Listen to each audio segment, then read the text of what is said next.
good morning, and welcome to another fascinating tale in the series on Irish information. Today, we are going to do a deep dive into An Mhorragu, translated to the Morrigan.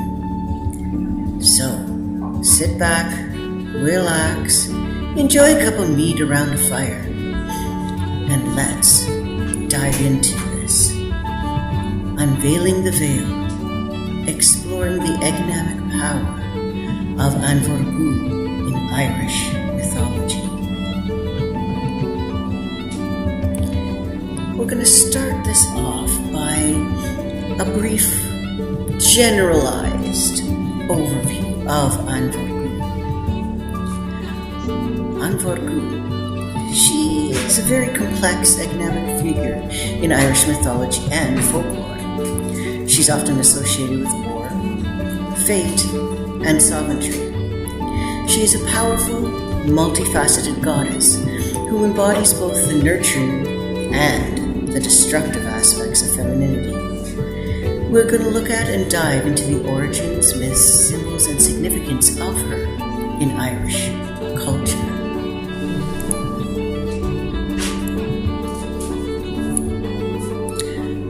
Now, like I said, this is an overview. So the origin of her name. She is a prominent figure in Irish mythology, and she's often depicted as the goddess of war, death. Her name, Mhorragu, translated to Morrigan, is a title rather than a personal name. It means Great Queen or Phantom Queen.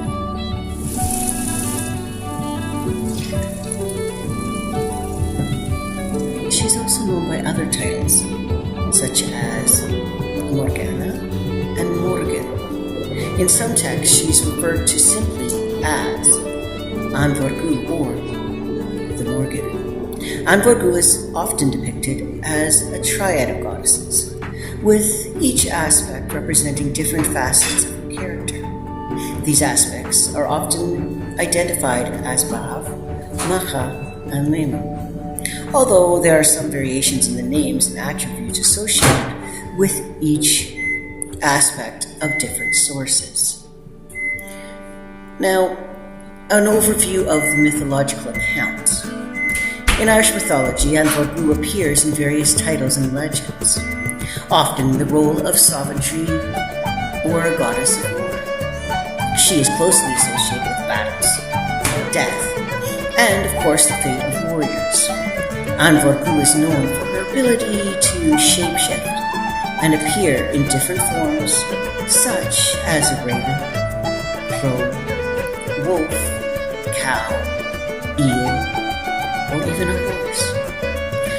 One of the most famous stories involving An Mhorragu is a tale of Tan, the cattle raid of Queen, an epic tale that recounts conflict between the hero Cuchulainn and Queen Maeve of folklore. In this tale, An Mhorragu appears to Cuchulainn in various forms, including that of a young woman, an old hag, and a cow. She tests his bravery and skill in battle. An Mhorragu is also associated with the hero Cuchulainn in other stories, such as Tan, where she appears as a washerwoman foretelling his death, and Tan, where she takes the form of a bird and offers sacrifice. Now, an overview of her symbols. An Mhorragu is often depicted with a number of symbolic attributes, such that represent her various roles and powers. One of her most common symbols is the crow or raven, which is associated with death, battle, and prophecy. The crow is often seen as a messenger of the other world, and a symbol of An Mhorragu's connection to fate and afterlife. In some stories, An Mhorragu is often associated with other animals, such as wolves, cows, and they represent her shape-shifting abilities and her connection to the land and its fertility. She is sometimes depicted as carrying a spear or a sword, symbolizing her role as a warrior goddess and chooser of the slave. Now, an overview of her significance in modern interpretations. Mhorragu continues to be a popular figure in modern pagan and, pagan traditions, where she's often referred to as a powerful and complex goddess of sovereignty, transformation, and magic.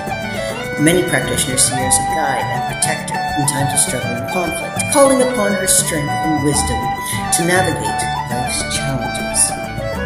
In addition to her role as goddess of war and death, Mhorragu is also seen as a guardian of the land and its people, ensuring justice and balance in the world. Some modern interpretations of Mhorragu emphasize her role as a symbol of empowerment for women and men and encourage them to embrace their inner strength and assertiveness. We, in this particular essay, are going to lean more towards the historical and non-UPG and non-modern crowd. So now let's look at the worship and ritual. Well, historically, this is an overview. She was honored through various rituals and offerings, especially in times of war and conflict, with her protection and guidance were often sought. The offerings of food, drink, and other gifts were made to appease her and to seek her favor in battle. In modern times, many people continue to honor her through rituals, prayers, and devotional practices.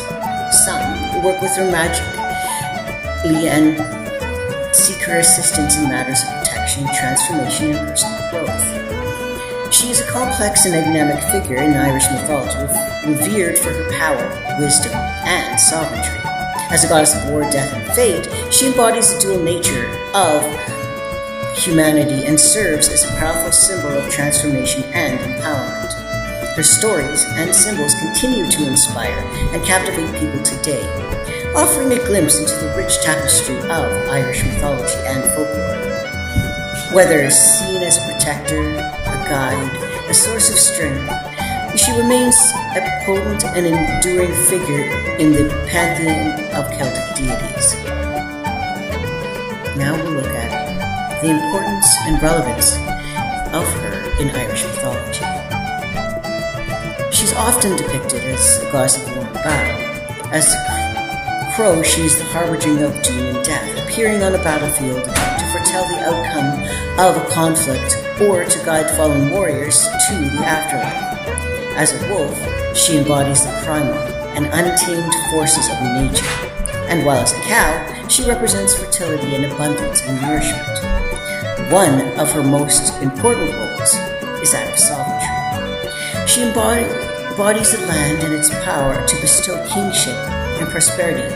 In Irish mythology, the relationship between land and its ruler is seen as sacred and symbiotic, when the king serving as land's protector and provider, and the land in turn granting him its blessing and fertility. She plays a pivotal role in this relationship, testing and challenging would-be kings to prove their worthiness and ensuring that they rule with justice and integrity. She is both a guardian of the land and a force of disruption, reminding rulers of their mortality and their power. Another key aspect is her association with fate and prosperity. She's often depicted as seers or prophesies who can see the future and shapes destinies of individuals and nations. In Irish myth, fate is seen as powerful and inexorable force that governs the lives of mortals, shaping their choices and their ultimate destinies. Her role as a weaver of fate and spinner of destiny underscores her interconnectedness of past, present, and future, and highlights the cyclical nature of time and existence. The stories and myths surrounding her are diverse and multifaceted, as the goddess herself. In Tanbocarrag, one of the most famous Irish myths, she appears as a shape-shifting warrior who taunts and tests the hero Cullen, challenging him to single combat and foretelling his tragic fate. In Catmagturag, she takes the form of a washerwoman at the fjord, washing the blood-stained clothes of the fallen warriors and foretelling the outcome of battle. These stories highlight her dual nature as both a bringer of death and a guide to the afterlife, as well as her role as a catalyst for change and transformation. Her significance in Irish mythology extends beyond her individual stories and attributes to encompass broader themes of power, sovereignty, and the nature of divinity itself. As a goddess of war and fate, she embodies the darker and more mysterious aspects of the divine, challenging our preconceptions and expanding our understanding of the sacred. Her presence reminds us of the complexities and contraindications of human nature, and of the eternal struggle between light and the darkness, order and chaos, life and death, because all are needed to bring balance. Mhorragu occupies a central and indispensable place in Irish mythology, embodying the complexities and contraindications of the human experience. As a goddess of war and fate and sovereignty, she represents the darker aspects of the divine, and challenges us to confront our fears and limitations. Though her stories and symbols, she invites us to explore the mysteries and extents and embrace the cyclical nature of life and death. She continues to inspire and captivate us to this day, reminding us of the enduring power and relevance of myth and legend in our lives. Now, we will again look into the overview of her characteristics. Her name, it translates to Phantom Queen or Great Queen, reflecting her role as a supernatural being of great power and authority. Mhorragu is often portrayed as, well, a shapeshifter, compatible and assuming different forms and appearing as a rogue raven and other symbols in Celtic folklore. One of the most intriguing aspects is her tridetic nature. She's often seen and depicted as a trio of goddesses, Macha, Bav, and Niman. Each of these aspects represent her different facets and her character and powers. Macha is associated with sovereignty and fertility, while Bav is linked to war and battle, and Niman represents prosperity and abundance. Some of her roles. She plays a variety of roles in the Irish mythology, reflecting her diverse powers and attributes. As a goddess of war, she is often depicted as a fierce warrior who incites and oversees battles, protecting her chosen and ensuring victory in conflict. In this aspect, she is a symbol of strength, courage, and determination in the face of adversity. In addition to her role as a goddess of war, she is also associated with fate, prosperity.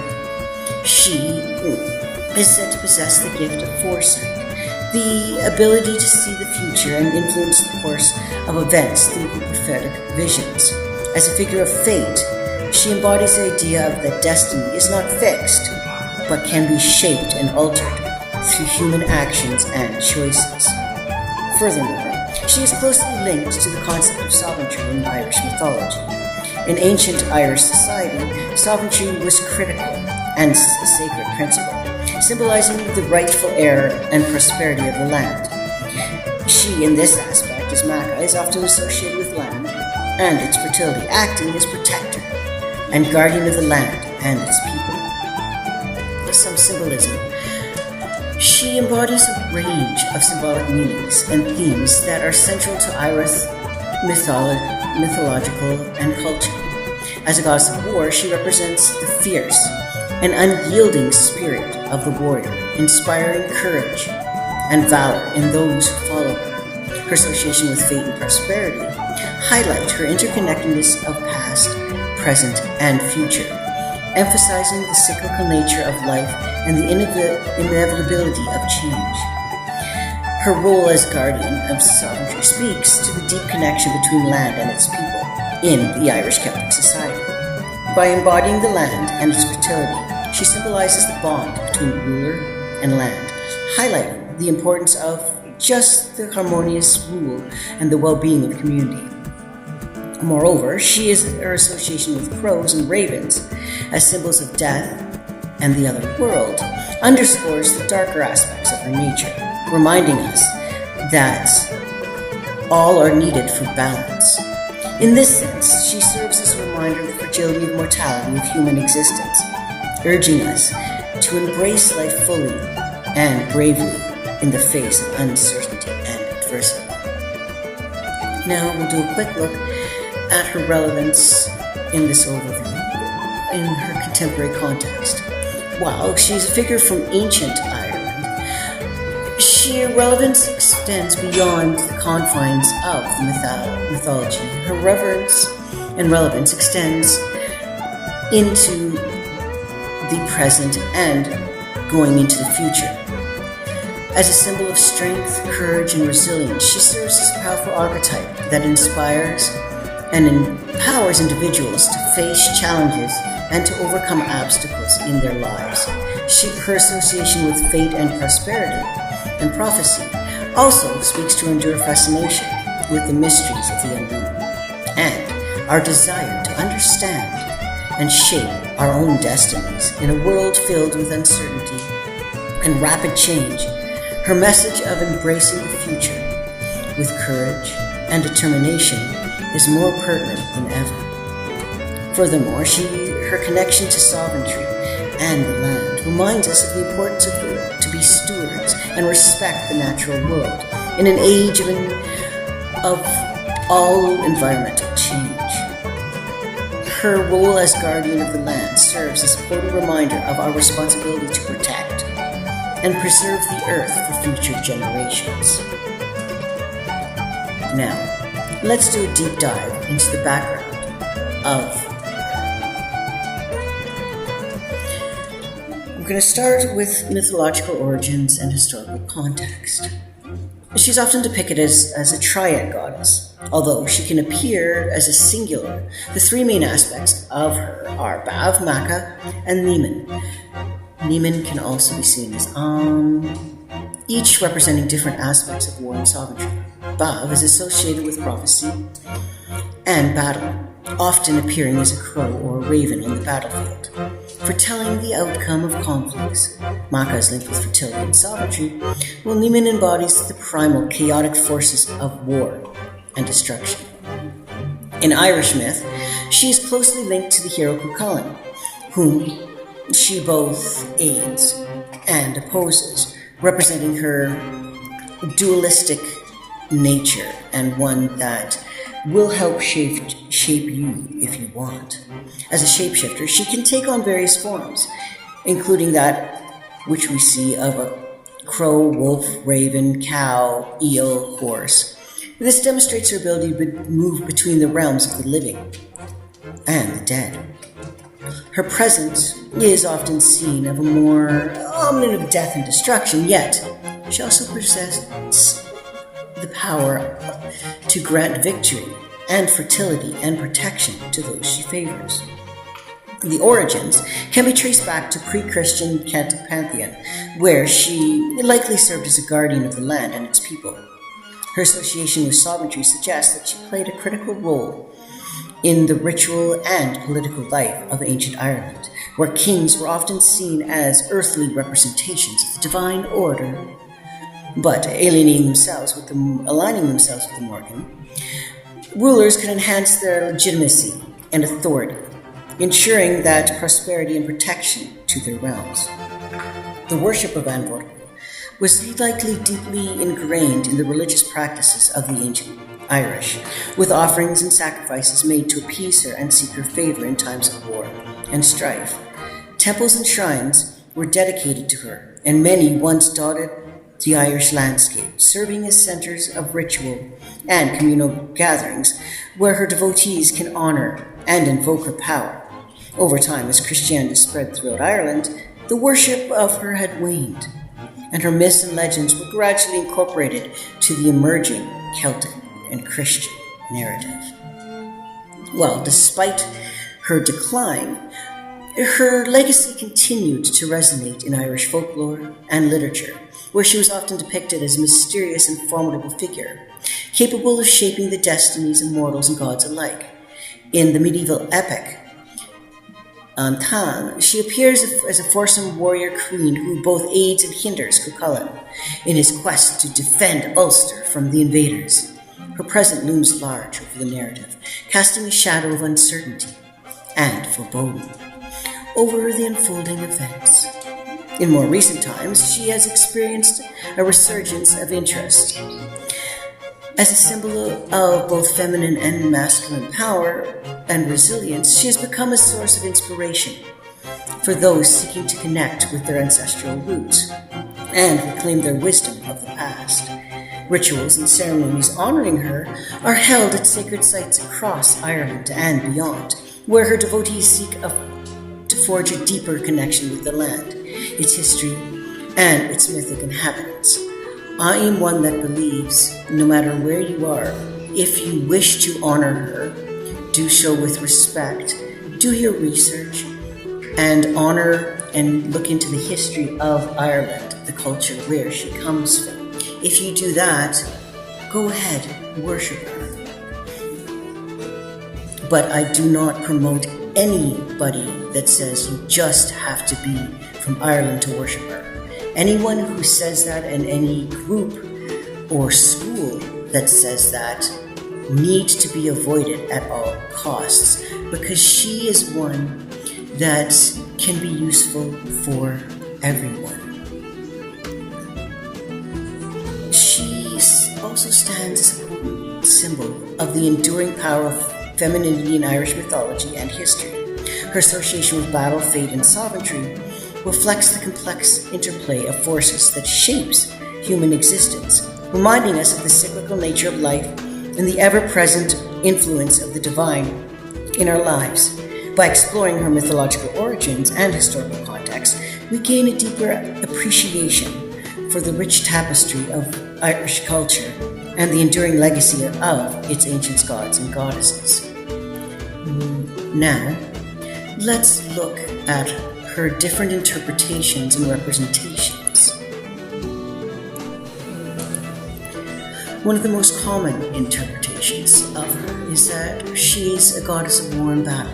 In this aspect, she is often depicted as a fierce warrior who inspires fear and awe in her enemies.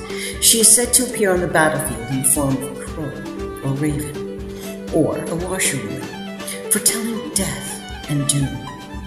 Warriors would invoke her before battle, seeking her blessing and protection. Their struggles and Mhorragu's association with war reflect the harsh and violent nature of ancient Irish society, where conflict and conquest were central to the culture. As a goddess of fate and prosperity, she is seen as a goddess of great power in that, and she's seen to see the future and shape the destinies of individuals and kingdoms.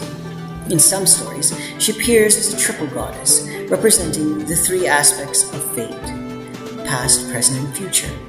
Her role as a seer and prophetess adds to the mystical dimension of her character, highlighting her connection to the unseen realms of destiny and magic. As a goddess of sovereignty, she is often linked to the land and its rulers, which symbolizes the power and authority of the monarch. She is said to choose and bless the rightful king, granting him the divine right to rule. By aligning herself with the king, she assures the prosperity and well-being of the land. This interpretation of her emphasizes her role as a guardian and protector of the land and its people. Now, as a goddess of transformation and renewal, this symbolizes the cyclical nature of life, where you have both death and rebirth. As a shapeshifter, she embodies the fluidity of existence, moving between different forms and identities with ease. Her ability to transform herself reflects the ever-changing and unpredictability nature of the world, which reminds us of the importance and impermanence of all things. In this interpretation, she is not just a figure of war and destruction, but also of regeneration and growth. Now, as a goddess of power and empowerment, this is more of a modern take. She is seen as a strong and independent goddess.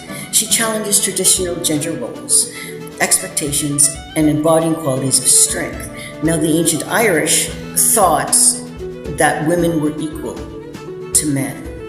It's just when Christianity took over that they were seen as subservient. So the change back is really changing back to what was originally thought and the original Irish practices. Now, ancient texts. In early Irish mythology, she's often portrayed as a powerful and enigmatic figure associated with both life and death. She's a shapeshifter capable of appearing in different forms. We know those already. In texts like Mhorragu, she is depicted as a fierce warrior goddess who prophesies the outcome of battles and influences the fates of the warriors in the battlefield. Her present, well, ominous, but yet is also essential, embodying the harsh realities of war and the inevitability of death. Now, as a triple goddess, this is one of her most well-known aspects. She represents different stages of life and various aspects of the natural world. Ba represents battle, Maka with sovereignty, and Niman with frenzy and chaos. Together they form a complex and potent symbol of humanity.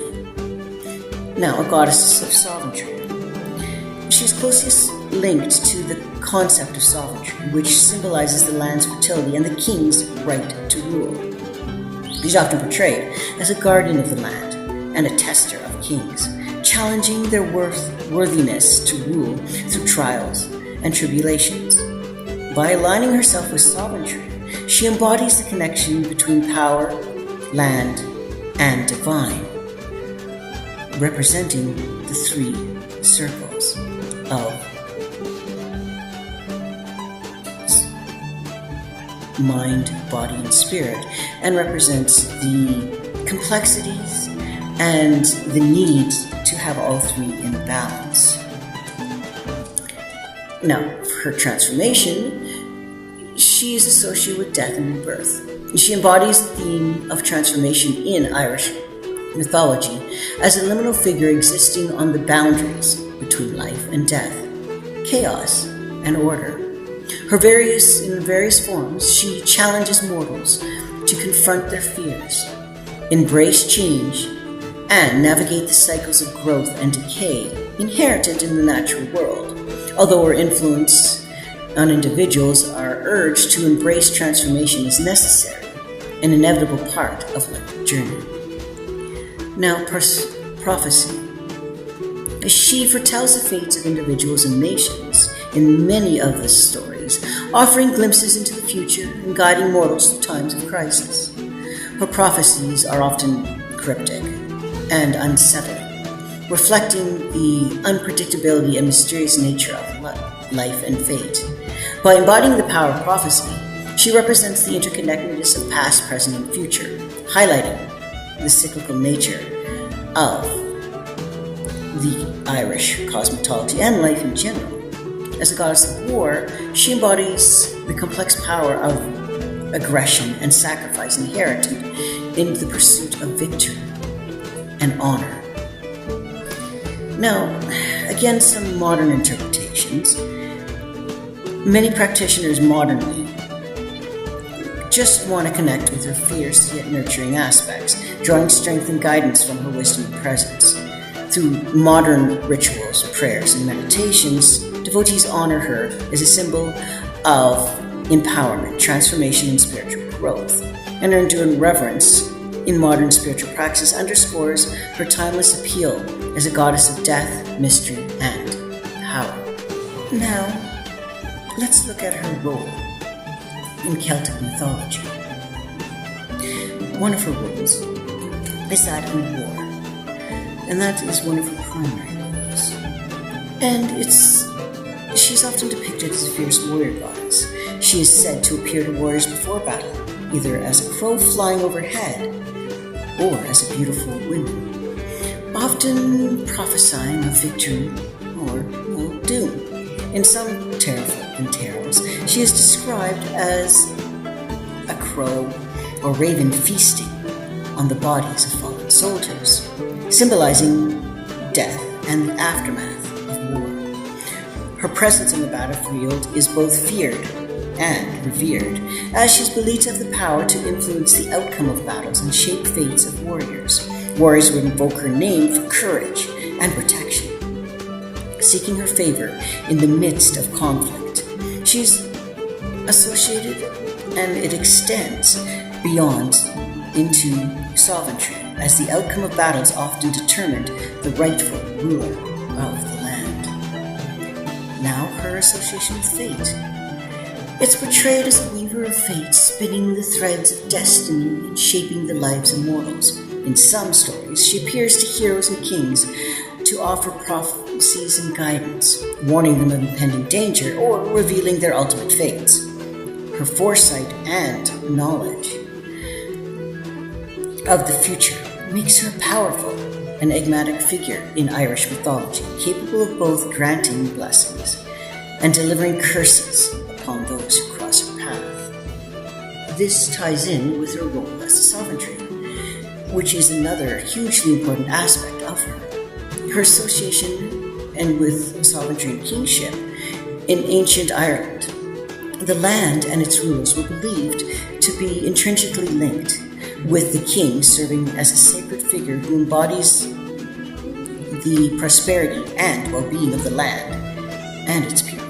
Mhorragu's presence and favor were thought to be essential to ensure the rightful rule of the kingdom and maintaining peace and prosperity. This goes even into the modern, where you look at even politics right now, where can you really trust rulers where their countries and their inhabitants are homelessness up, everything in dire straits, costs of everything are up, which are causing more deaths and homelessness? Can you really trust those politicians? Or do you trust one that wants to put their country first? In my humble opinion, I think trust the ones that want to put their country first, because in ancient Ireland, that's exactly what they did. They put their country before anybody else and anything else. After their country was prosperous and people were somewhat peaceful, because there's, you're always going to have some unrest, but as long as the country was prosperous and homelessness down and destitution down, that was the main goal. But you get these politicians now that want to give a whole shit ton of money to other countries, wasting while their country suffers. To me, that's wrong. Take care of your own country first. Now, I know you may disagree with me, and that's okay. This is just my opinion on things. Everyone has their opinions, and I'm not going to tell people what that opinion should be, but mine is based on how the ancient Irish thought of things, and especially with putting themselves and their country first and making sure they were taken care of. With this sovereignty aspect, she invokes rituals and ceremonies not only to bless the land and its rulers, but also ensure their legitimacy and authority to put their country first. She was seen as a guardian, watching over its people and ensuring justice and the order. Her role as a sovereignty goddess highlights her connection to the natural world and importance to maintain balance between the mortal and divine realms.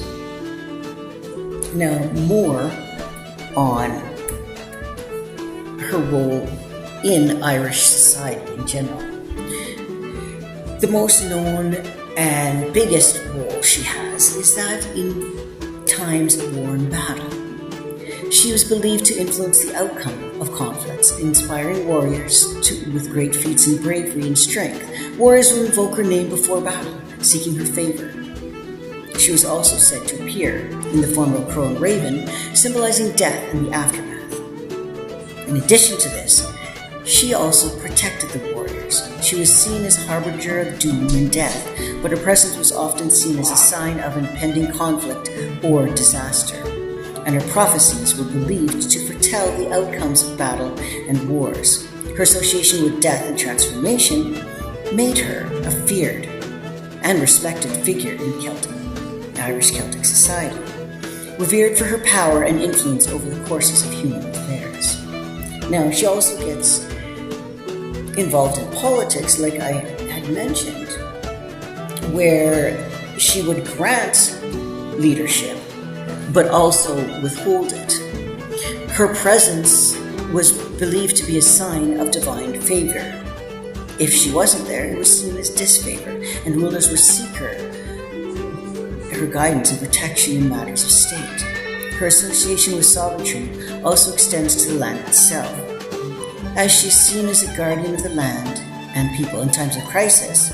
Rulers would turn to her for aid and counsel, believing that her influence could help to secure the prosperity and well-being of the kingdom. Her role as protector of the land and its people made her a central figure in Irish society, revered for her wisdom and power.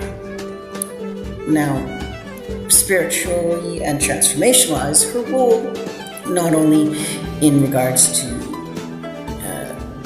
battle, sovereignty, and politics, she's also played a significant role in the spiritual practices, especially of transformation. As a goddess of death and rebirth, she was believed to preside over the cycles of life and death, guiding souls through the process of transformation and renewal. Her association with transformation extends beyond the physical, but also to the realm of spirit, where she was believed to help individuals face their fears, confront their inner demons, and emerge stronger and wiser. As a follower of An Mhorragu, a lot can attest to that she's not an easy goddess to work with. She will make you confront all these things. She will hit you over the head with a 2x4. But in the end, if you're strong enough to continue to work with her and continue to get her change, you will be stronger out of it, both in personal growth and personal transformation. Now, let's do a deep dive into her attributes and characteristics. First, we're going to look at the triple goddess archetype.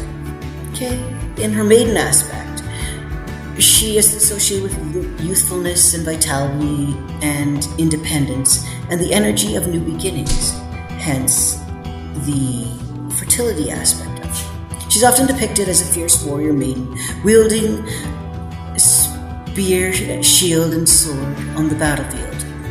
As a symbol of courage and resilience, she inspires individuals to face challenges head-on, embrace their inner strength, and in the maiden aspect, she also symbolizes power of transformation and growth, urging us to embrace change and embrace the unknown. Now, in the mother aspect, it's her nurturing and protection, and also, again, fertility. She's often portrayed as a guardian of the land and its people, offering her guidance and support in times of need. In this aspect, she's associated with sovereignty, representing the interconnectedness between the ruler and the land, and as well fertility, because you need the fertility to have prosperity. As a mother goddess, she symbolizes sacred birth, death, and life, emphasizing the importance of the nurturing and caring for the world and the people around us, but also maintaining, putting oneself and one's land first. Now, as the crone aspect, she represents wisdom, death, and transformation, as death is really a transformation. In that aspect, she is a keeper of knowledge and prosperity and prophecy.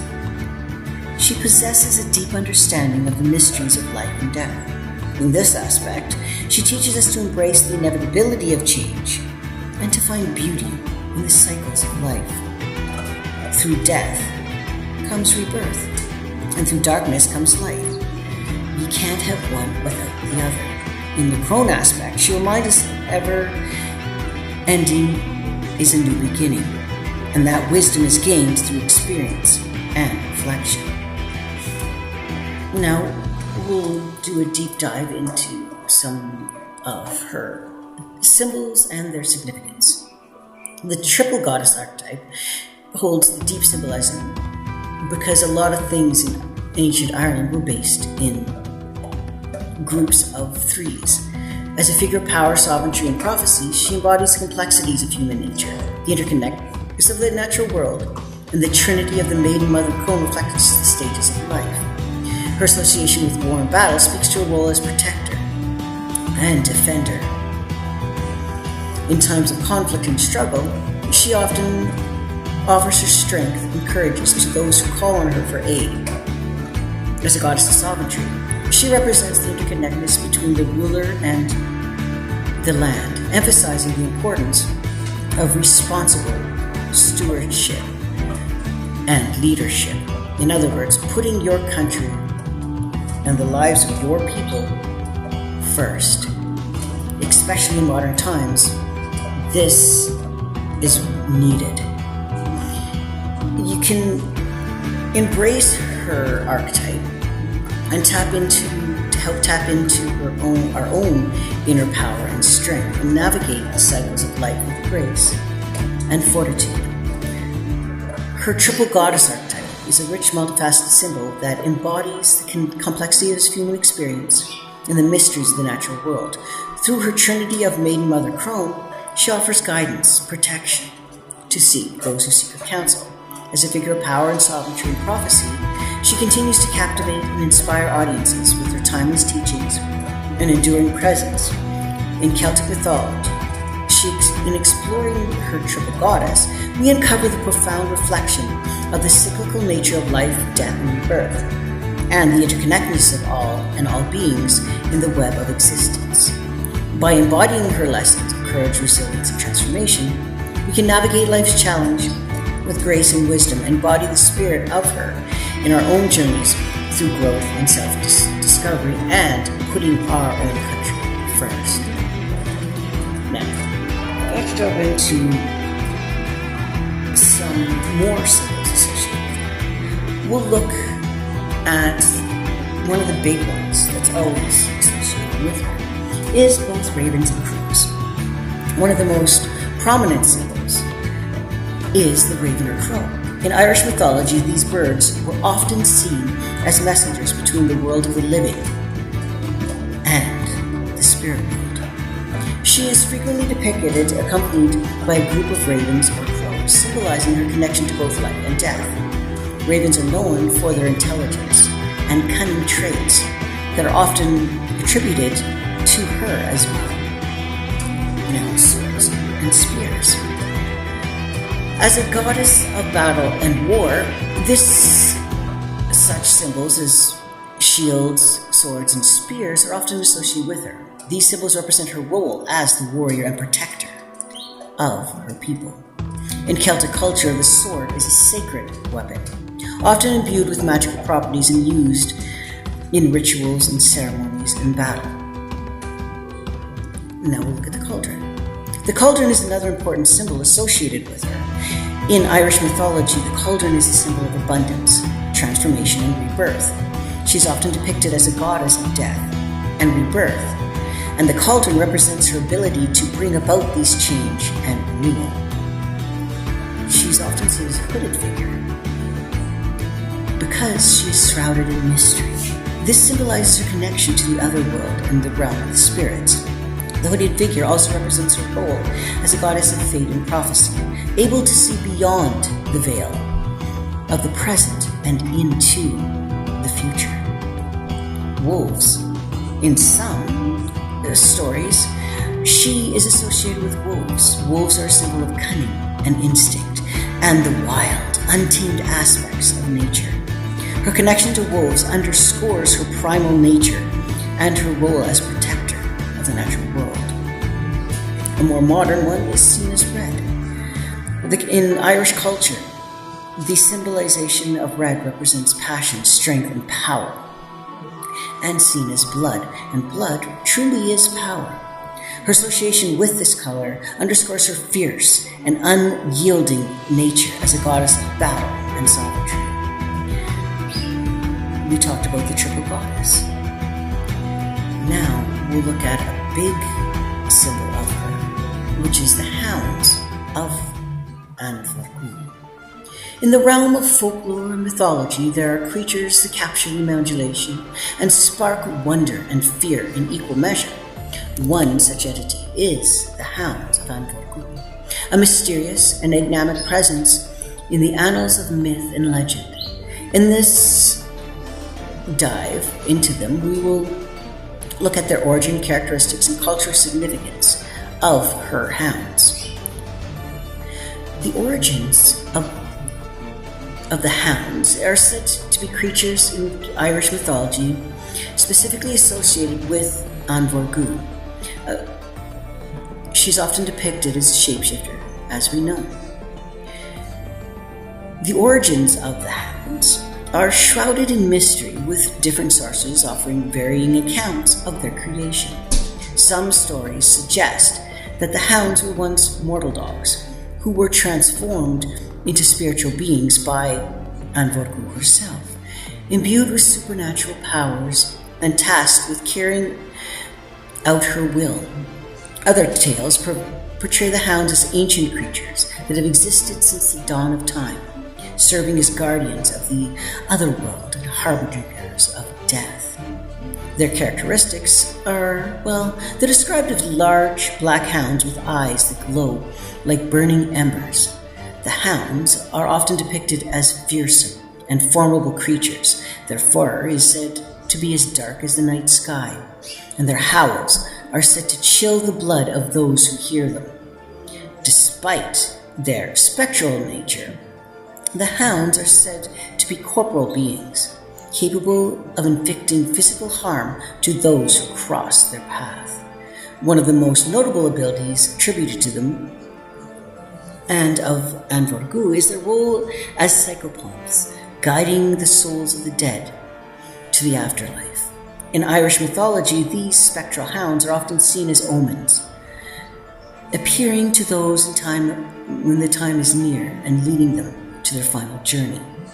They are said to roam the countryside on moonless nights, their eerie howls signaling the approach of death. This kind of reminds you of the Wild Hunt, doesn't it? Now, the cultural significance is that they really do hold a significant place in Irish folklore, serving as symbols of death and transformation and the liminal space between the worlds of the living and the dead.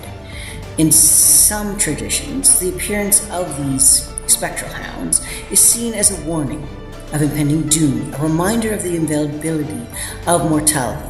In association with death, the Hounds of An Mhorragu are companions to her, accompanying her into battle and defending her against her enemies. Their presence is well believed to bring strength and courage to those in need, inspiring reverence and awe in equal measures.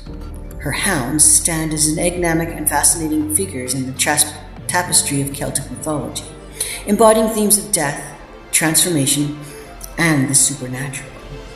The spectral presence invokes both fear and awe, serving as a reminder of the mysteries that lie beyond the veil, known and the known world. As guardians and guides, the hounds occupy a unique, significant role in the mythic landscape, their howls echoing through the mists of time, a haunting reminder of the power of myth and legend.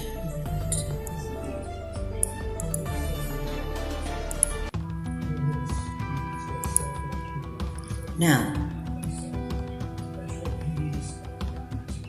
let's look at some other domains. A big one, besides what we mentioned before, is she's seen as a protector of the dead. She guides the souls to the afterlife, ensuring that they find peace and rest in the realm of the ancestors. Mhorragu's role as a psychopomp underscores her connection to that cycle of death and rebirth, reminding mortals of the impermanence of existence. Now, let's do a deep dive into her stories and legends. Now, some of them, and throughout the Irish Celtic landscape, if you will, and lore, she appears so much and in various forms. In the Battle of Morrigan, for example, one of the most famous myths, she appears as a crow flying overhead, inspiring and terrifying the warriors on the battlefield. She is also said to have shifted into a cow to provide milk to the Tuatha and later appeared as a monstrous hag, inciting fear and foretelling the outcome of the battle. Some examples in the cattle raid of Cooley or the Tanbo Curragh. Mhorragu appears as the antagonist to the hero Cuchulainn. She takes various forms throughout the story, attempting to thwart Cuchulainn's efforts and ultimately predicting his downfall.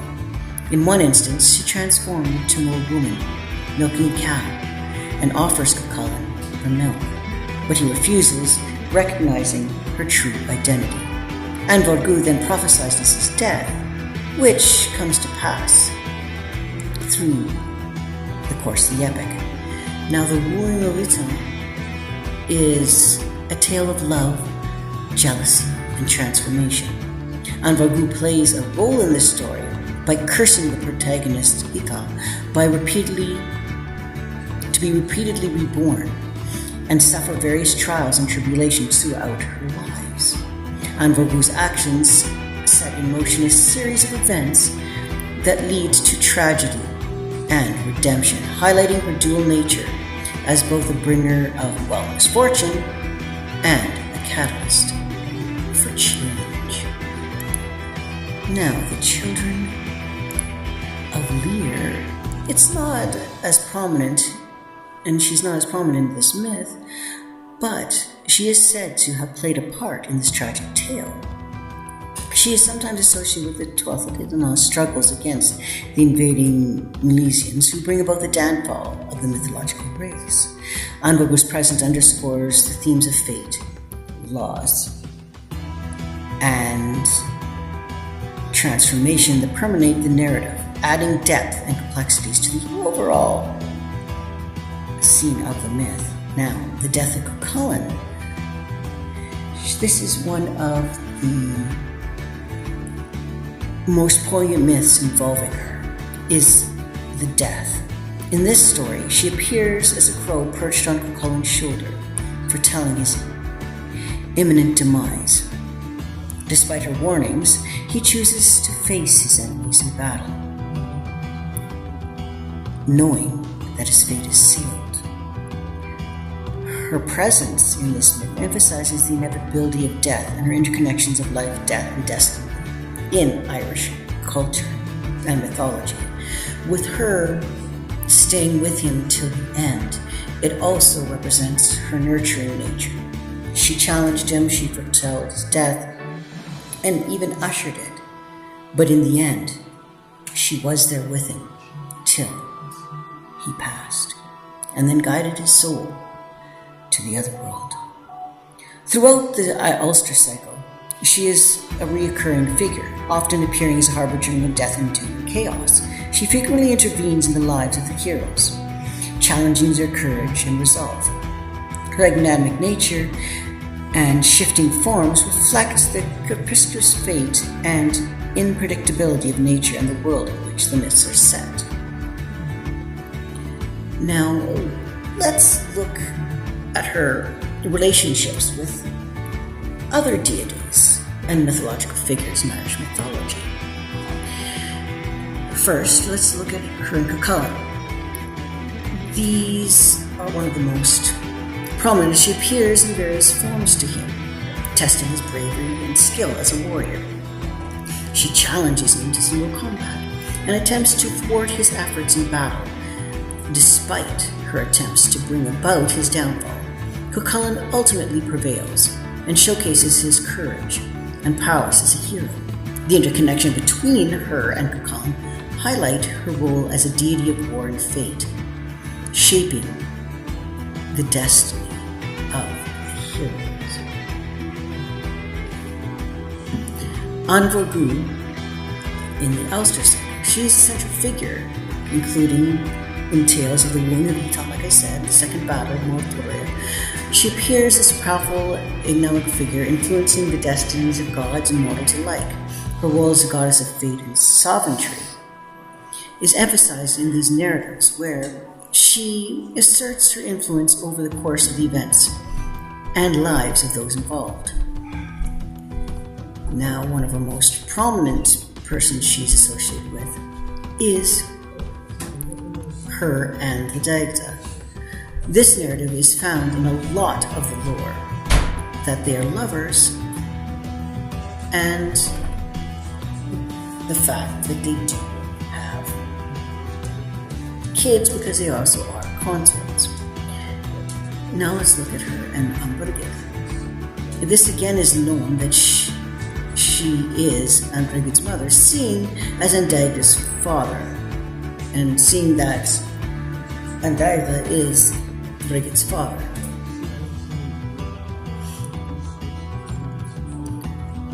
Now, let's look at her role in shaping the events of and influencing mortal lives.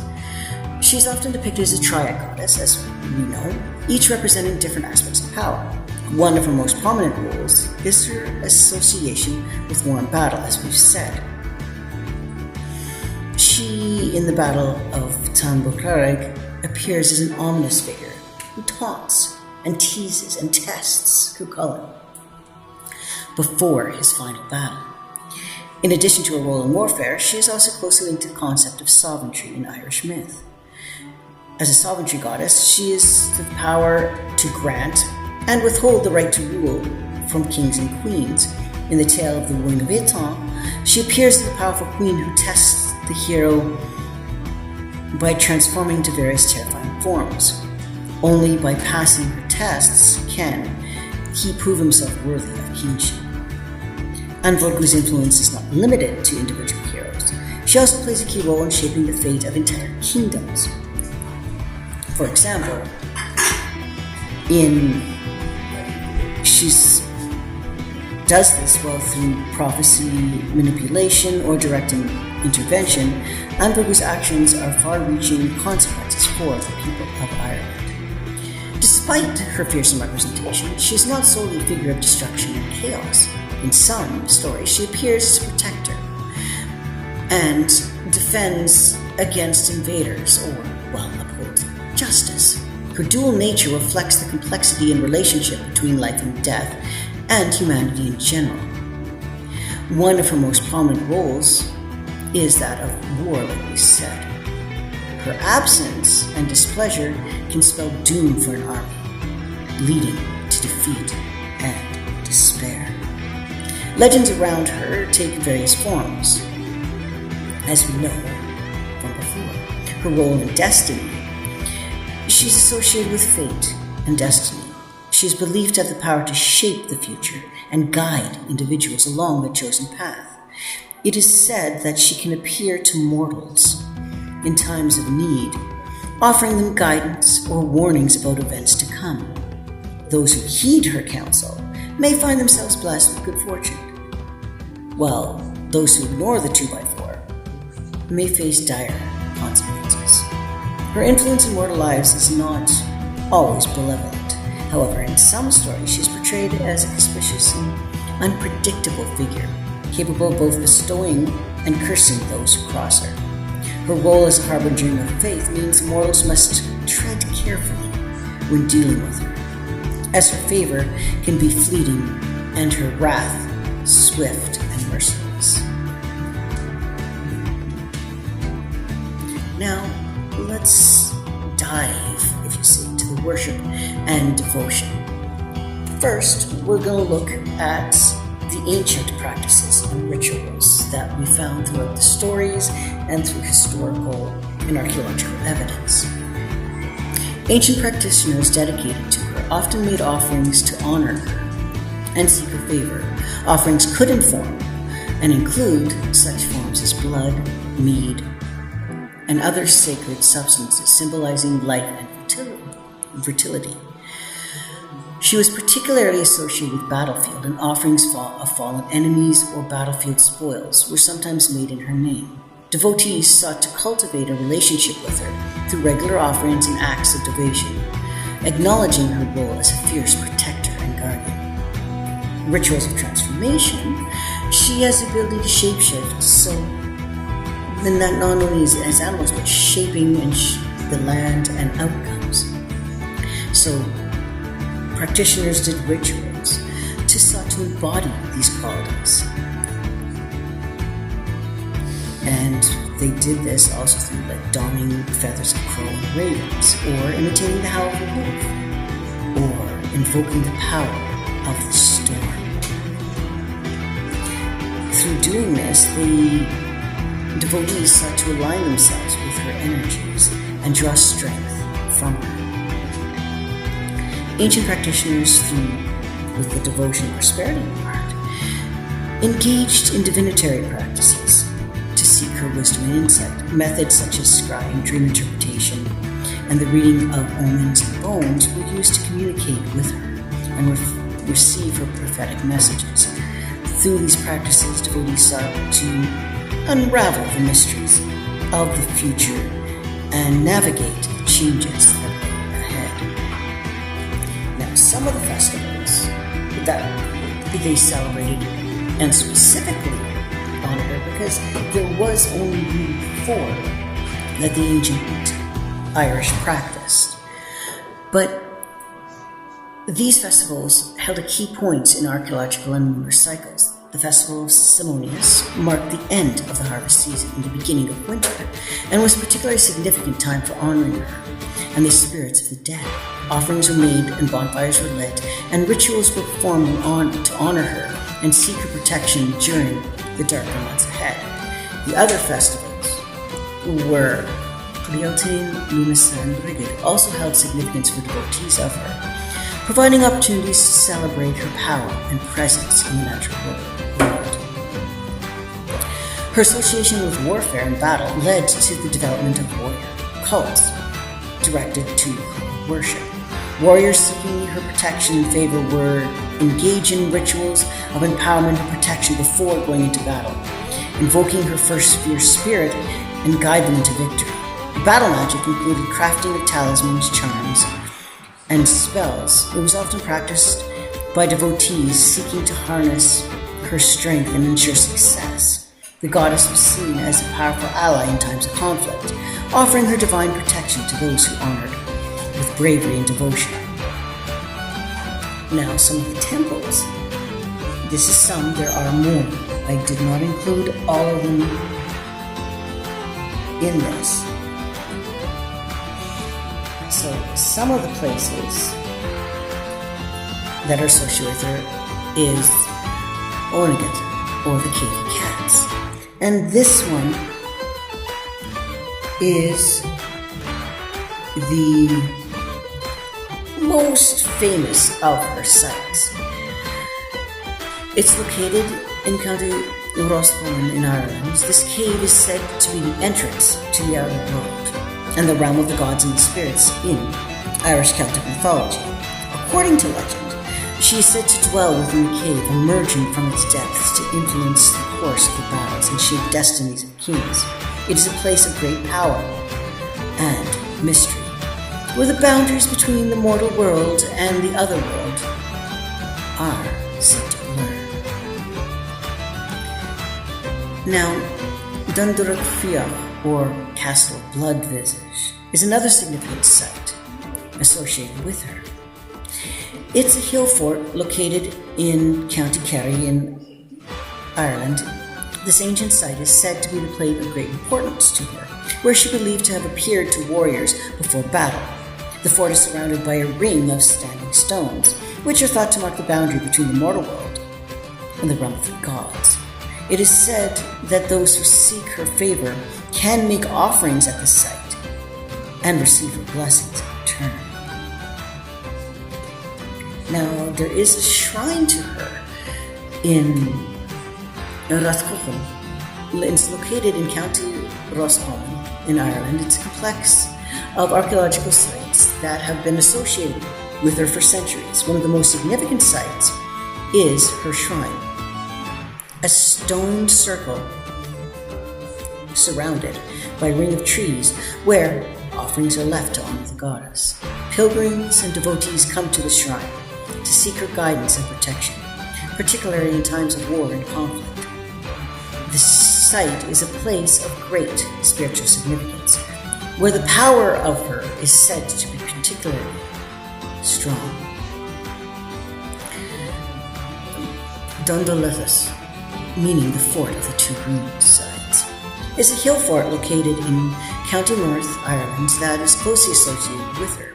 According to legend, the fort was the site of a great battle between two rival kings, and An Mhorragu is said to have appeared to the warriors a crow, inspiring fear and confusion among their enemies.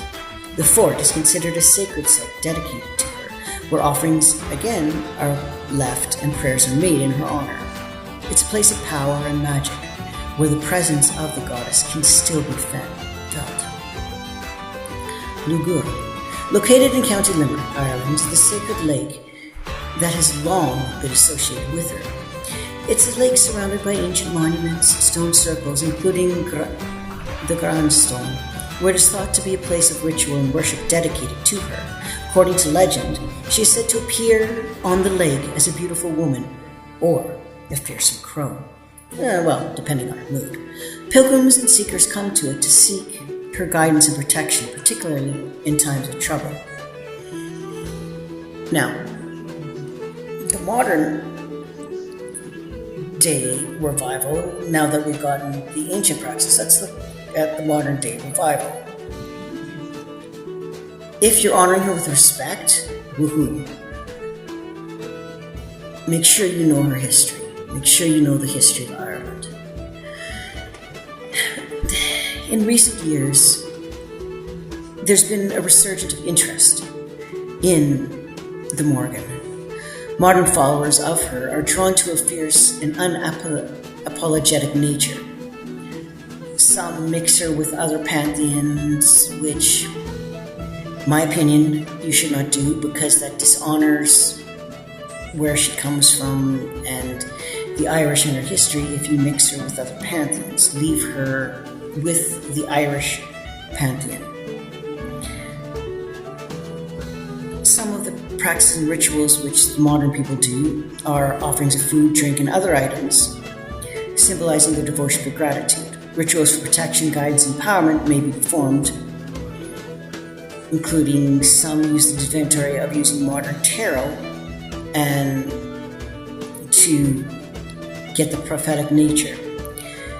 A big thing for modern followers is it's a community of like-minded individuals who share their beliefs and practices, an important aspect of any spiritual journey. Online forums, social media groups, and other in-person gatherings provide opportunities for individuals to discuss their experiences, share knowledge, and support one another in their devotion of her. With communities so dwindling in the world today, this is a great way to bring back a sense of community. Now, some challenges and controversies. With any revival of ancient religious practice, modern worship is not without its challenges and controversies. Some critics view the resurgence of pagan beliefs as a form of cultural appropriation or romanticizing of the past, while others question the validity of reconstructing ancient practices in a contemporary context. I think we should, but I think we should bring back the ancient practices. Additionally, there may be disagreements within the community regarding the interpretation of myths, rituals associated with her. as well as some in the community that believe that information should be given for free, that you should pay large sums of money to gain information that can easily be accessed for free through the glory of the internet. The books are available for free. So my opinion is, why pay money when you can find the information yourself? And it is much better for you to find it. Then if you have questions, you can go to people. And this, of course, leads to debates and different perspectives on how to best honor. Now, let's look at her family tree. We have her mother, Ermis. She's a Irish Celtic goddess and one of the great mother deities. The father, it's very hard to find. I had to do so much research to try and find, because this isn't well known, but it's most commonly accepted that Kilton, a well-known druid, was her father. Now her siblings are Iru, Banda, and Fjolda, who make up the triple goddess of the spirit of sovereignty of Ireland itself, and also her brothers Gaman, Koshner, Finis, and Olm. Her consort was the Dagda.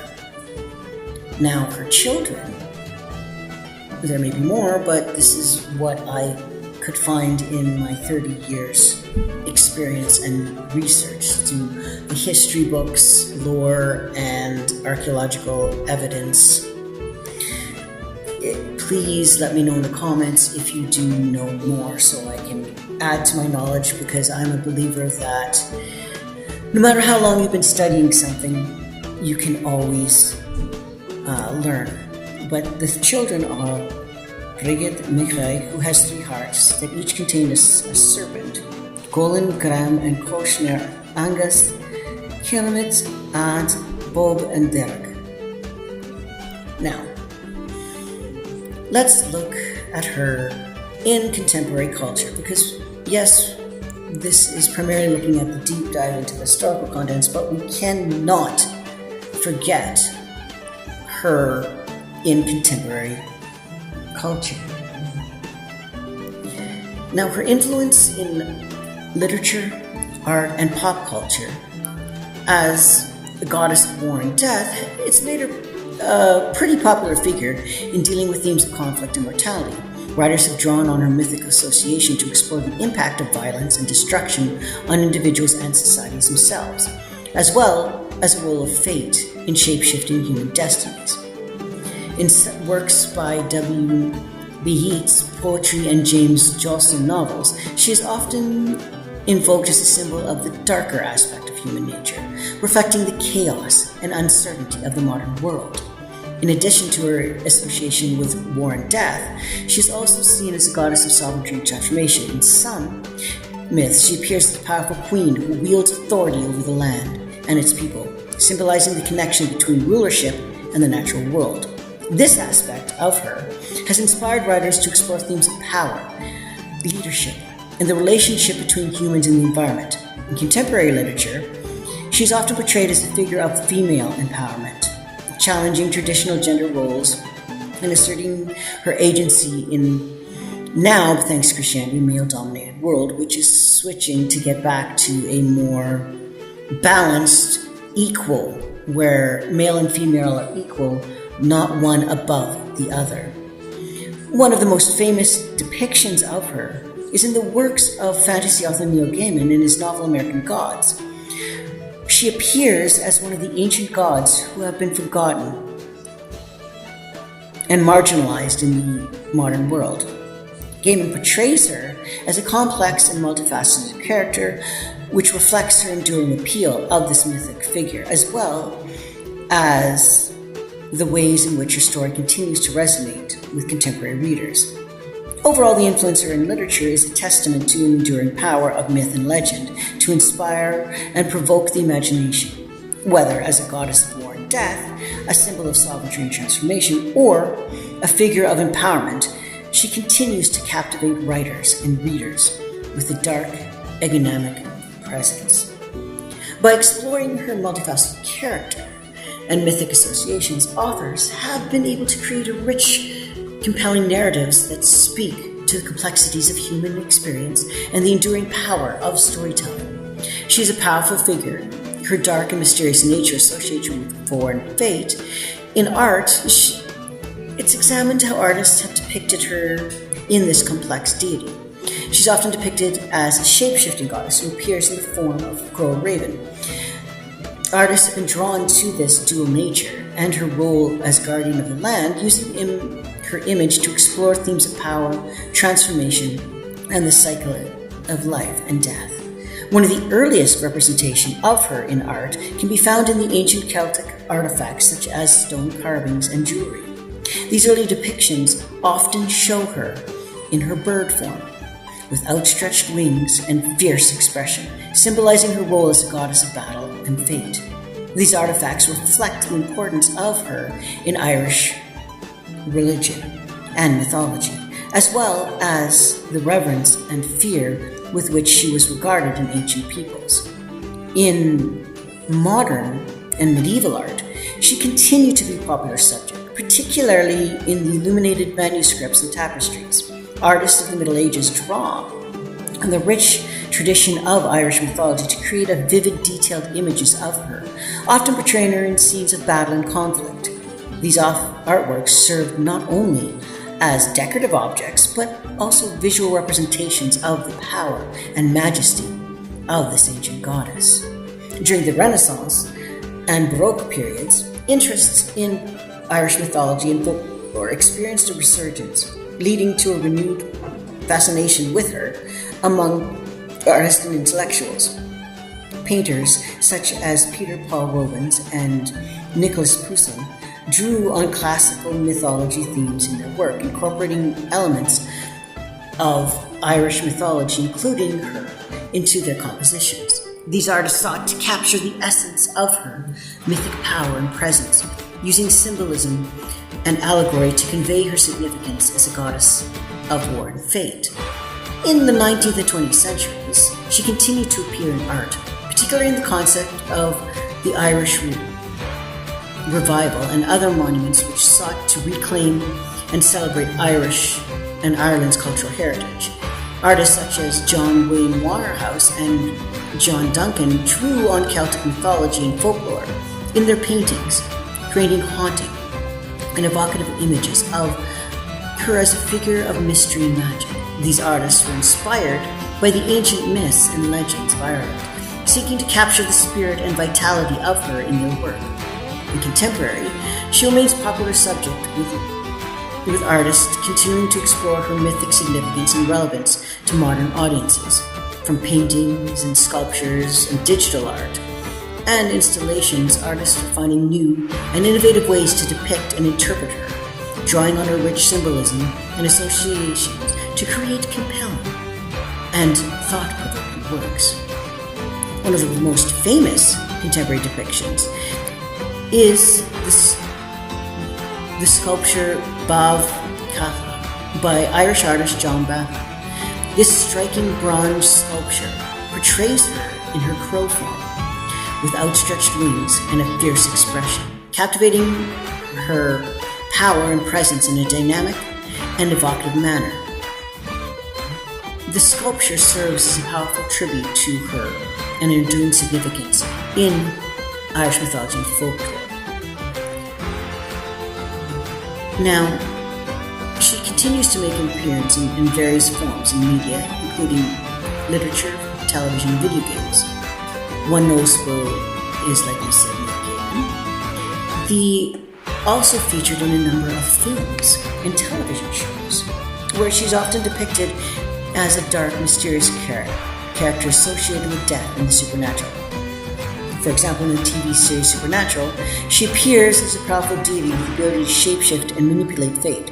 Her presence in the show adds to the element of mystery and danger, highlighting her role as a figure of chaos and destruction.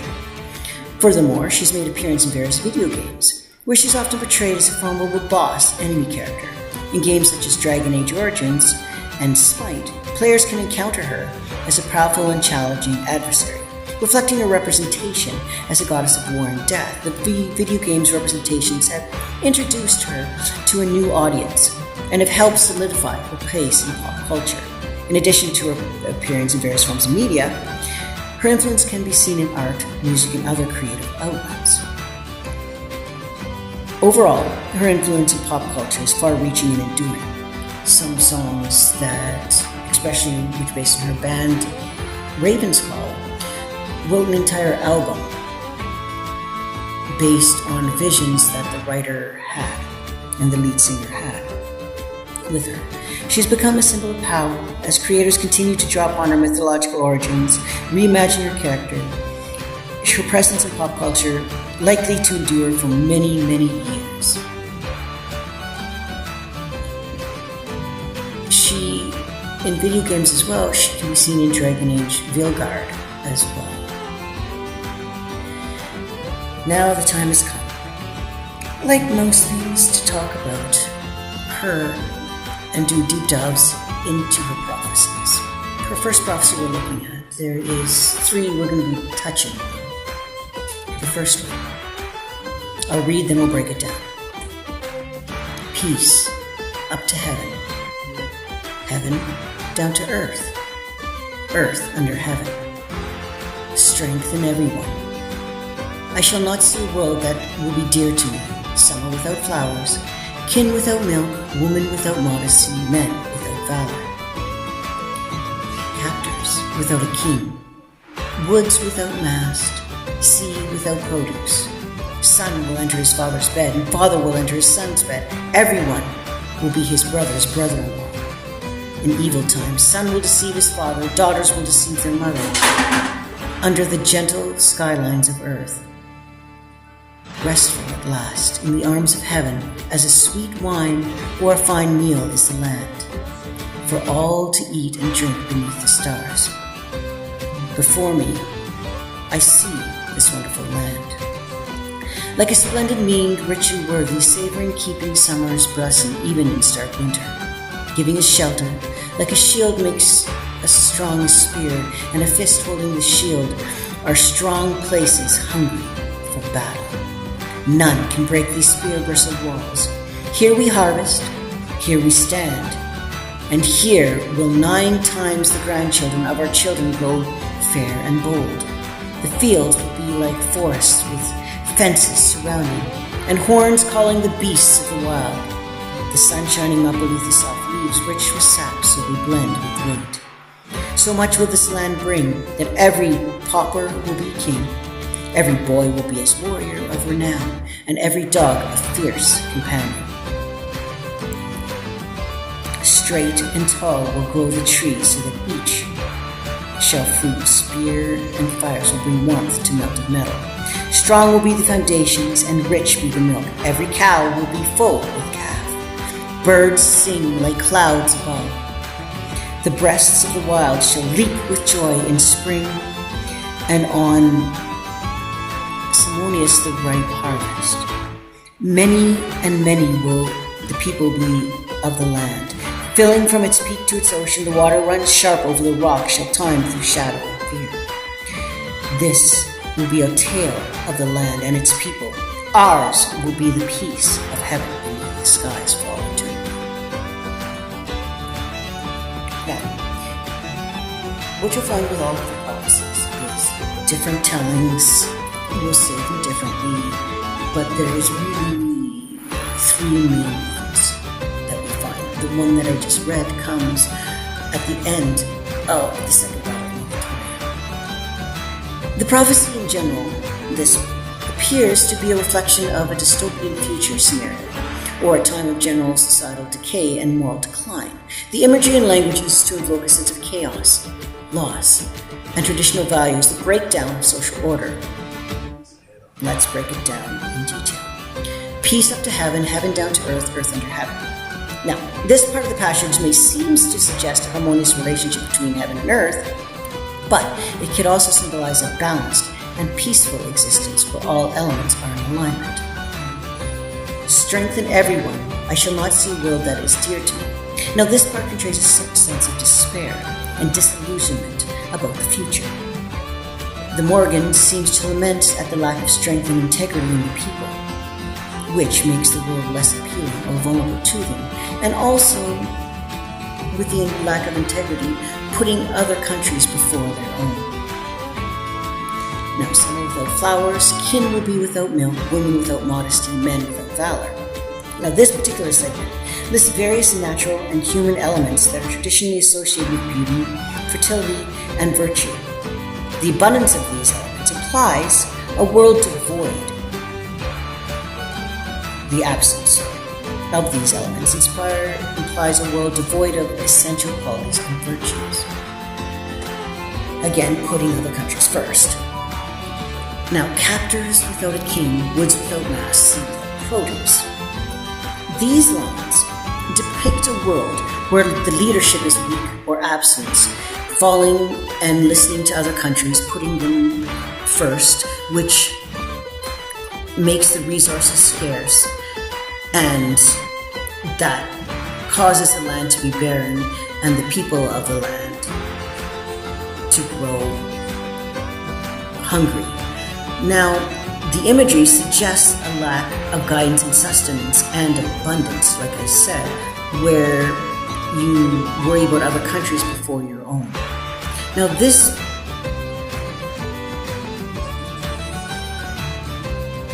son will be without his father and enter his father's bed.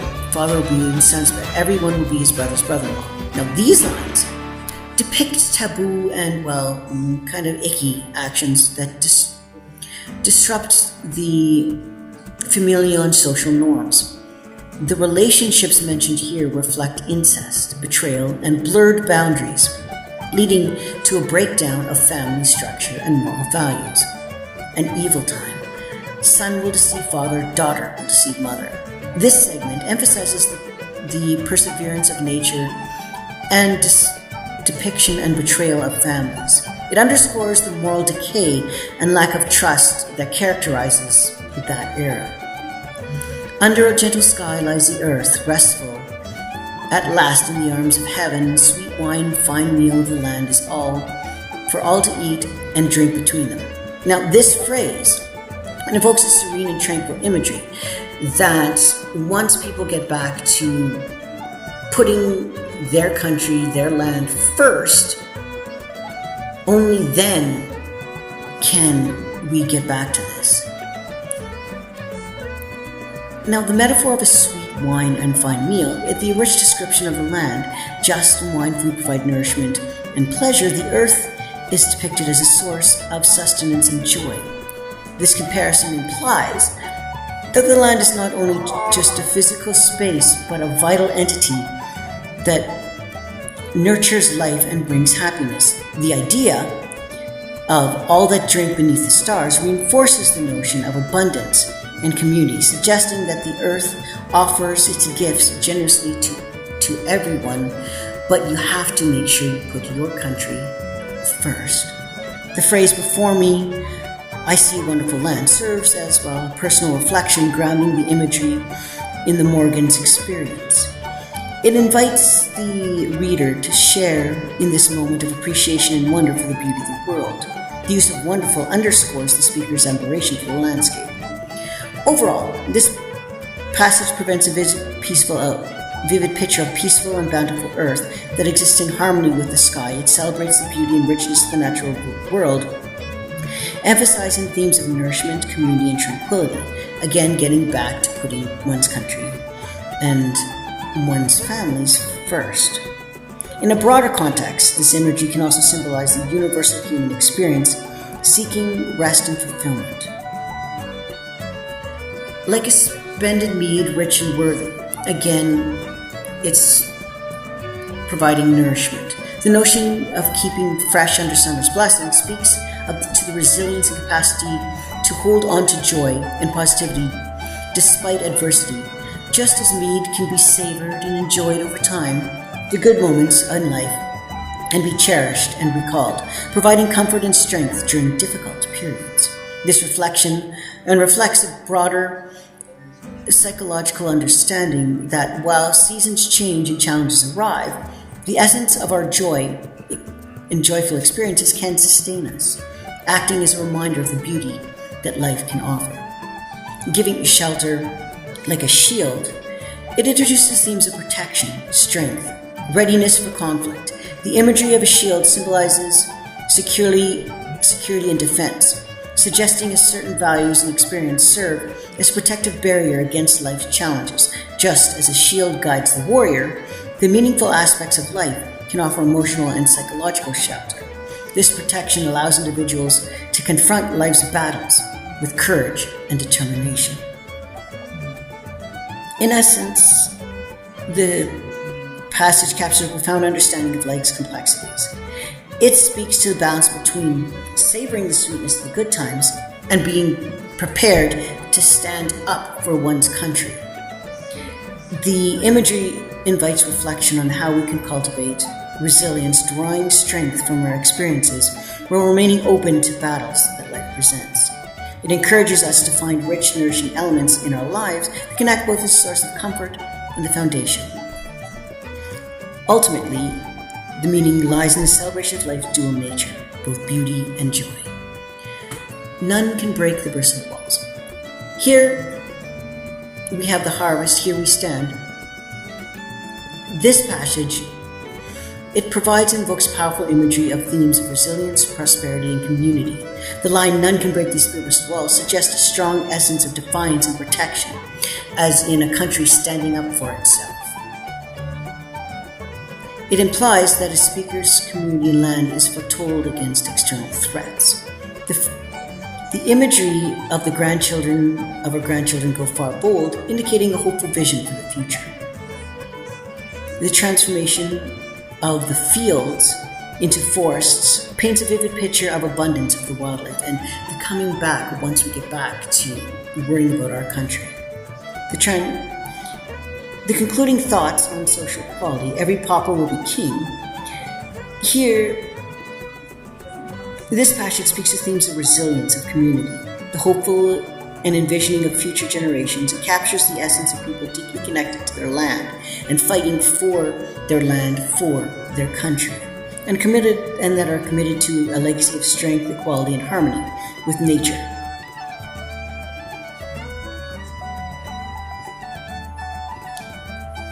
Now, another telling of this one, again, confounded symbol. Peace to the sky, sky to earth, earth beyond sky, strength to each man, a cup full of honey, honor, enough summer and winter, spear supported by shields, shields supported by forts, forts fierce and eager in battle. Fierce from the fleece from the sheep, woods full of stages, forever destruction have departed, fruits on trees, a branch dropping down, dropping from growth, wealth for a son very learned, neck bull in yoke, bull from a song, knots in wood, wood for a fire, fires is wanted, walls new and bright, salmon in their victory. The boyne in their hostel of excellent size, new growth after spring, in autumn horses increase, the land is secure, land recounted with excellence of wood, be might in eternal, much excellent woods, peace as high as the sky, by 9 times eternal. I shall not see a world that is dear to me, summer without flowers, cows without milk, womb without conscience, consort without king, woods without fruit, every man betrayer, every son a robber, the son will enter father's bed, a brother becomes his own father's, none will look at woman outside of his house in evil time. Now, this again is just another retelling. I'm not going to go and break it down because it's just a retelling of the other one from a different source. Now, this is a different prophecy that we find. 2 millennia of war and strife, which cannot be avoided but cannot be stopped. One dependent from each other, of the 4 emerge. 4 become 2. Their offspring, the peace that unites the 2 races again. From Felis, the male Mhorragu, pure of heart and affinity for creatures. From Mhorragu, a female born of fire and darkness. From Fetus, a female reincarnated over many moons. From Gloria, male Mhorragu, the lover of the fearless air. A son shall spring from Felis and Mhorragu. Fierce and Goddess join after many reincarnations, bringing forth a daughter. This son and this daughter will join together in peace, uniting the Quillians and Empyreans once more, ending the long days of war. Now, let's break it down. The whole thing reflects on the enduring nature of conflict throughout human history, suggesting that while wars and strife are inevitable, they can ultimately be halted. The imagery of 2 millennia of war invokes a sense of long-standing struggles that have shaped civilizations, highlighting the cyclical nature of conflict. The reference of 4 energies likely symbolizes the different forces of elements, perhaps cultures, ideologies, or factions that contributed to the discord. The idea of 4 becoming 2 signifies the process of conciliation, which diverse elements can merge to resolve differences, leading to a new unity. The offspring of this unity is described as the peace that unites the 2 races, implying that reconciliation and understanding can emerge from historical. Overall, this passage conveys a hopeful message. Despite the wrath of history and childish division, it is possible to foster peace through collaboration and empathy. It suggests that recognizing common ground and shared humanity can pave the way for a harmonious future, transcending the conflicts of the past. This insight encourages a proactive approach to peace, emphasizing that while conflict may be part of existence, resolution and unity are attainable goals. Now, the next part of it, the 4 brings with distinct origins and qualities, suggesting a rich tapestry of myth and symbolism. The male, Mhorragu, from Fierce, represents purity and a deep connection to nature, embodying wisdom. The female born of fire and darkness, from Mhorragu, signifies a complex duality, hinting at transformation and power. The reincarnated female from Findus suggests a timeless essence, reflecting the cycles of life and rebirth. Finally, the male Mhorragu from Mhorragu, who loves Fierce air, introduces themes of love and connection. Together, they symbolize the interplay of elemental forces and identity and the potential for unity among the diverse beings. Now, the overall, it's a renewal and reconciliation among the distinct realms of lineages, represented by Venus, Mhorragu, Findus, and Glorious. The sun arising from Venus and Mhorragu symbolizes the merging of purity in the element strength, suggesting a unique heritage enriched by diverse qualities. Meanwhile, the daughter, born of Venus and Glorious, embodies the essence of rebirth and unity, signifying a profound connection that transcends time. The phrase, after many reincarnations, highlights the enduring nature of their struggles and the cycles and cyclical patterns of existence, emphasizing the true harmony often requires patience and perseverance. The union of them represents not just personal love, but a broader reconciliation that has potential to heal. By stating their joining will unite, once more, the text alludes to the restoration and balance between differing fractions or peoples, thereby ending a prolonged era of conflict. This imagery of unity suggests that through understanding and collaboration, it is possible to overcome historical strife.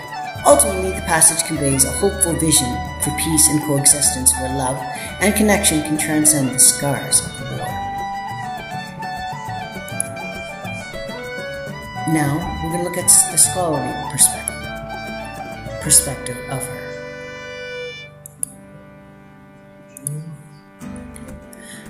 Now, let's look at some academic studies. Scholars and researchers have long been fascinated by her and her multifaceted nature. Academic studies on her have explored a wide range of topics, including her origins, as we've discovered, her role in Irish society, and her significance in the context of ancient religion and mythology. Researchers have analyzed the various myths and stories related to her, seeking to understand the symbolic meaning behind her actions and attributes. Now, a prominent area of study has been the relationship between her and other Celtic deities, such as the god Dagda and the goddess Brigid.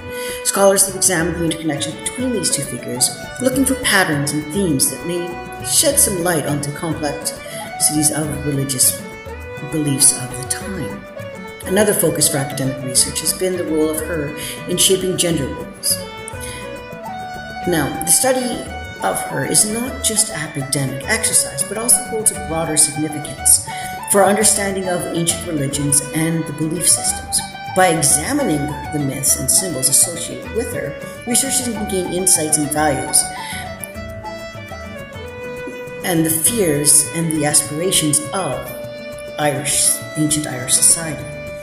Her connection to war and death, for example, may reflect the harsh realities of the life of the society.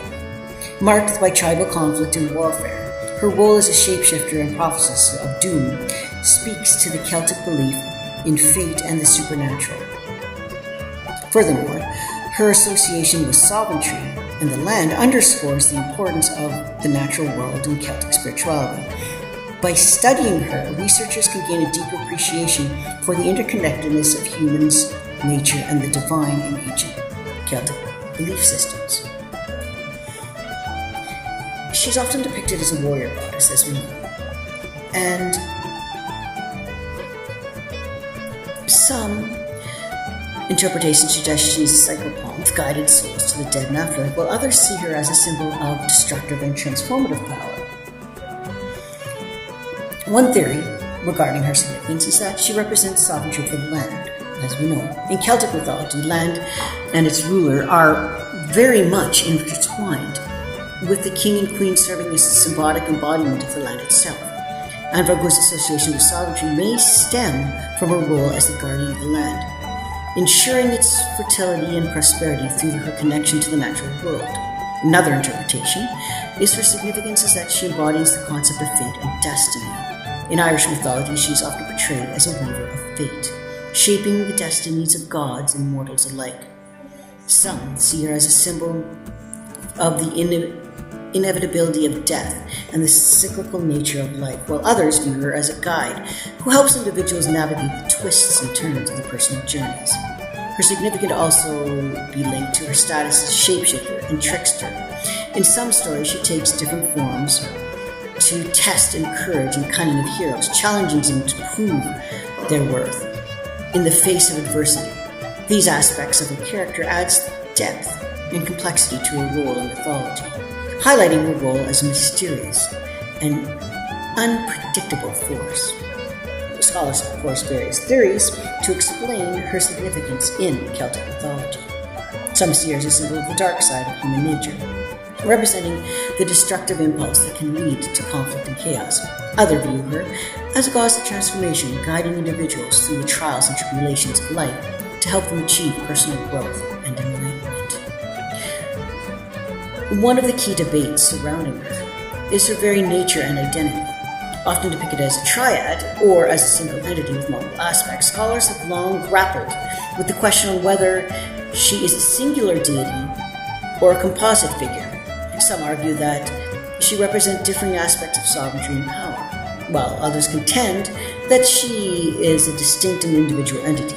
This debate has led to, a rich body of scholarship exploring nuances of her character and significance.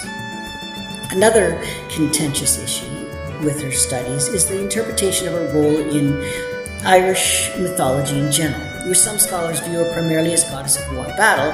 Others emphasize her associations to fate, prosperity, sovereignty, and fertility.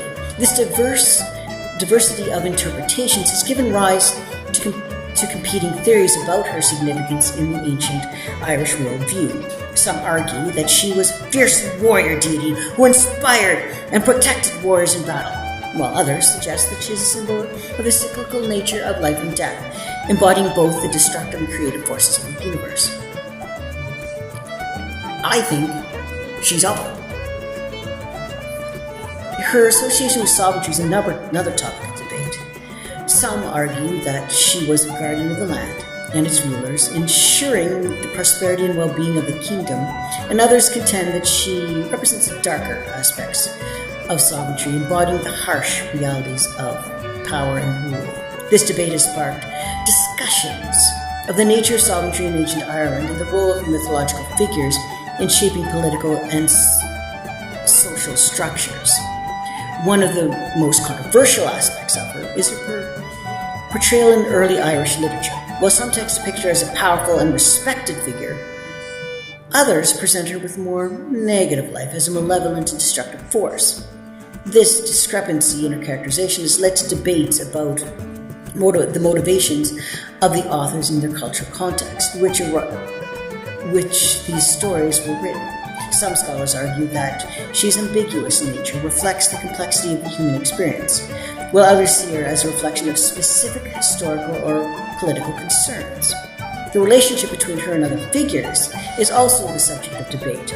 Some scholars argue that she was closely linked to other prominent deities such as Dagda, Lu, Brigid, forming a complex web of relationships and interconnections. Others suggest that her connection to these figures were more fluid and symbolic, representing her broader themes and concept rather than specific personal relationships. This debate has led to the revelation of a role of An Mhorragu in the broader context of Irish mythology and the significance of her interactions with other characters. In recent years, she has also become a focal point for discussion about gender and power in ancient societies. While we know that through the history and accounts that both men and women were seen as equal. Now, I know this has been a long video and documentary, but let's wrap all this up. She is a key figure, as we know. The legacy lives on beyond the ancient and influencing contemporary culture in various ways, as we know, through neo-gaming, writers, literature. It's all come into one. As we continue to grapple with questions of identity, justice, and freedom in an ever-changing world, she stands as a reminder of the enduring relevance of the ancient wisdom and transformative potential by embracing the shadows within and without.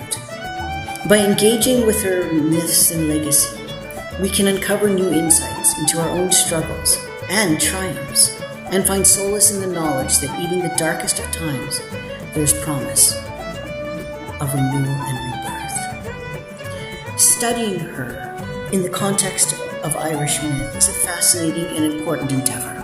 She is typically depicted, as we know, embodying different aspects of her character.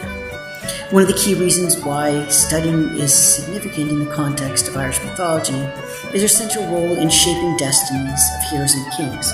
By studying the myths and stories associated with her, we gain a deeper understanding of how the ancient Celts viewed the concepts of destiny, free will, and the interconnectedness of human experience. Additionally, her connection with sovereignty of the land underscores a deep-rooted link between myth and politics in ancient Ireland. As a goddess of sovereignty, she's often associated with the land herself. By studying her myths and legend, we can explore the ways in which ancient Irish rulers legitimized their authority. Now, thank you for going with me on this journey. Please like and subscribe, and look at my other videos where I have some that bring one that's a deep dive into Cuchulainn. Check that one out. More are going to be posted regularly about more documentaries on various aspects of Irish, because I am of the belief that Irish history, lore, and myths should be available to all and not watered down. I do not believe in watering down the ancient myths. By watering them down, we really do a disservice to where they come from. So if you want an authentic view on things by an actual Irish person, not watered down, which is free, please like and subscribe.